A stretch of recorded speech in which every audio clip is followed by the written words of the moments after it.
What's something your partner or ex-partner has told you that changed the way you look at them? 1. My ex told me he does not tip servers because, in his mind, they should just get better jobs, and after hearing that, something about him instantly felt colder to me.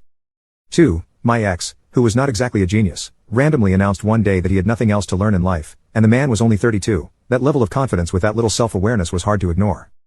3. My ex-wife once said money just sitting in a bank account is basically wasted money because it is not being spent, and right there I knew we did not picture the future the same way at all.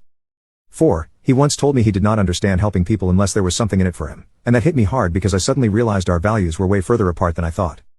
5. I thought my ex was a pretty normal person until I saw how she acted around her grandparents. She was mean for no real reason, then later told me she thought old people were just a burden on families and society. After that, the relationship did not have much time left. 6. My ex casually said they do not believe in apologizing because they never do anything wrong, and that one sentence explained so much. I realized I was never going to get real accountability, real empathy, or even a basic apology from them. 7. He got drunk, showed up late to work again, then threw a whole tantrum and somehow made it my fault. Then he said if he lost his job, he would call my boss and try to get me fired too. I got him out of my house and never spoke to him again.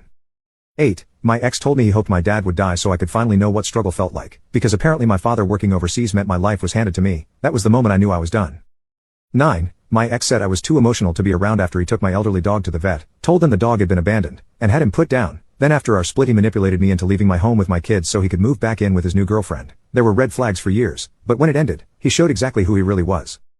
10. After I was assaulted, I panicked and left my keys behind, and I was too scared to go back, so my ex had to meet the person to get them. Then he came back saying the guy seemed sorry enough. For almost a month he made me explain what happened over and over until he finally admitted he did not believe me. Even his mom, who was a police officer, blamed me too. Later I broke down and told a random stranger what happened, and that stranger hugged me, said I did not deserve it, and apologized to me. The fact that someone I did not even know gave me more compassion than the person who claimed to love me made me end that relationship that same night.